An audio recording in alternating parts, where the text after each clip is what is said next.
নারীদেরকে সংসদে পাঠানোর জন্য তাদের কোনো উদ্যোগ নাই, একটা নারী প্রার্থীও নাই। যেইখানে আবার তাদেরই বয়ান আসতেছে যে তারা মেয়েদেরকে অনলি কর্মী হিসেবে ঘরে ঘরে পাঠাচ্ছে। এই জায়গাগুলোতেই বৈষম্য। হ্যাঁ, ঢাকা 14 আসনের আমি বাংলাদেশ জাতীয়তাবাদী দলের হয়ে আগামী ত্রয়োদশ নির্বাচনের প্রার্থী। আমি যখনই নারী প্রার্থী হয়ে রাজনীতির মাঠে আসলাম তখন কিন্তু ওই যে আপনি যেটা বললেন আরেকটা দল, তারা কিন্তু সোশ্যাল মিডিয়া অ্যাসাল্ট করতে ছাড়েনি এবং বিভিন্ন প্রোপাগান্ডা বিগত 1 বছর কিন্তু আমরা দেখেছি ব্যাপকভাবে বৃদ্ধি পেয়েছে এবং তাদের যে বট বাহিনীর যে কালচার, সেই কালচারের শিকার কিন্তু নারীরা এবং বেশিভাবে যারা রাজনীতির মাঠে, যারা অধিকার নিয়ে কথা বলে, যারা সোচ্চার, তাদের ক্ষেত্রেই আঘাত করা হচ্ছে। পাশাপাশি আপনি যদি দেখেন এই দলটার নেচার দেখেন, কোনো পলিসি বা ভিত্তিক কোনো তথ্য কিন্তু তারা সামনে আনছেন না। নির্বাচনী পরিকল্পনাতে যেটা আমরা এনেছি প্রত্যেকটা জায়গায় 21 দফা থেকে শুরু করে প্রত্যেক পলিসি লেভেলে জনগণের জন্য আমাদের যেই ম্যান্ডেট আমরা কিন্তু নিয়ে এসেছি। ঢাকা 14-র জন্য আমাদের ক্লিয়ার মেসেজ ছিল, যেই এলাকার যেই সমস্যা বা প্রতিবন্ধকতা তার ভিত্তিতেই কিন্তু আমাদের ইশতেহার। আরেকটা দেখেন, নারীদেরকে সংসদে পাঠানোর জন্য তাদের কোনো উদ্যোগ নাই, একটা নারী প্রার্থীও নাই। যেইখানে আবার তাদেরই বয়ান আসতেছে যে তারা মেয়েদেরকে অনলি কর্মী হিসেবে ঘরে ঘরে পাঠাচ্ছে।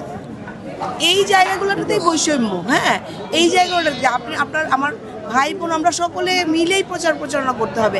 আপনি শুধুমাত্র নারীদেরকে কর্মী হিসেবে তাও আবার আপনাদেরকে এটা পাঠাতে হবে বিভিন্ন তথ্য, নাগরিকের গোপন তথ্য, যেমন এনআইডি কার্ড চাচ্ছে, বিকাশ নাম্বার চাচ্ছে। এই জিনিসগুলো ইজ দ্যাট মানে রাইট ওয়ে করার জন্য আমার মনে হয় না। আর প্রথমত হচ্ছে শুধুমাত্র মেয়েরাই কেন যাবে, আর মেয়েদেরকে আপনি শুধুমাত্র এখানেই কাজ করতে কর্মী হিসেবে নিয়োগ করছেন, কিন্তু প্রতিনিধিত্ব দেওয়ার জন্য সংসদে একটা নারী প্রার্থী দিচ্ছেন না। এখানটাতেই বৈষম্য, এখানটাতেই ক্লিয়ারলি বোঝা যায় তারা আসলে নারীদেরকে কিভাবে দেখতে চাচ্ছেন। আচ্ছা, আবার আরেকটা প্রশ্ন সেটা হচ্ছে যে প্রচার প্রচারণায় আচরণবিধিতে বলা হয়েছে যে পিভিসি ব্যানার ব্যবহার করতে নিষেধ। আমরা দেখলাম যে আপনারা উভয় প্রার্থীরাই পিভিসি ব্যানার ব্যবহার করছেন বিভিন্ন স্থানে। এটি কি আচরণবিধি লঙ্ঘন হচ্ছে কিনা মনে করছেন কিনা? যেই যত বিধিনিষেধ আছে আমাদের আসলে প্রত্যেকটা আমরা মেনে চলছি। আপনারা যদি কোনোখানে যদি থাকেন হয়তো পূর্ববর্তী সময়ের আগের কিনা সেটা দেখতে হবে। আজকে পর্যন্ত হ্যাঁ, বাট পূর্ববর্তী সময়ে লাগানো কিনা যেগুলো হয়তো খুলে ফেলা হয়নি, কারণ আমরা এখন যেগুলো সমস্ত বেড়াচ্ছি সবগুলি নীতির মধ্যে, এবং আপনার যে পাতলা ইয়েটা ফ্যাব্রিটিসি ব্যাপারটা দেখছেন সেটার মধ্যে প্রিন্ট করে সকল জায়গায় দেখবেন নতুন যত ব্যানার। পূর্ববর্তীতে অনেক জায়গায় অনেক প্রচারণা হয়েছিল, সেখানে 1-2টা কি রয়ে গেছে কিনা সেগুলো আমাদের দেখার।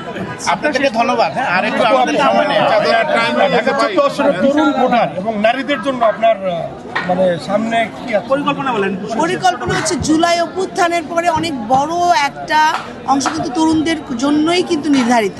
স্বপ্নটা যেন তাদের বাস্তবায়ন হয়, যে স্বপ্নটা আমরা গ্রাফিতির গুলোতে দেখেছিলাম, তাদের যে আত্মত্যাগের পরে কিন্তু আমরা এই চিন্তা এখন আমরা চেষ্টা করে যাচ্ছি একটা গণতান্ত্রিক রাষ্ট্ররূপ দেওয়ার জন্য।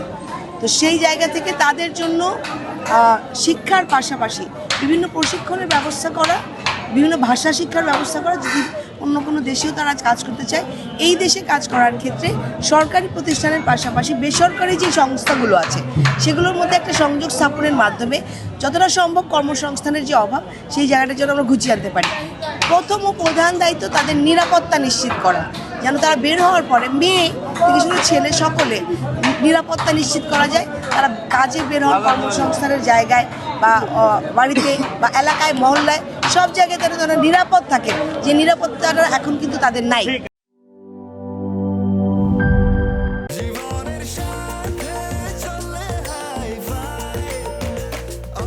স্বাস্থ্যকর অল টাইম, সব সময় অল টাইম হেলদি লাইফ।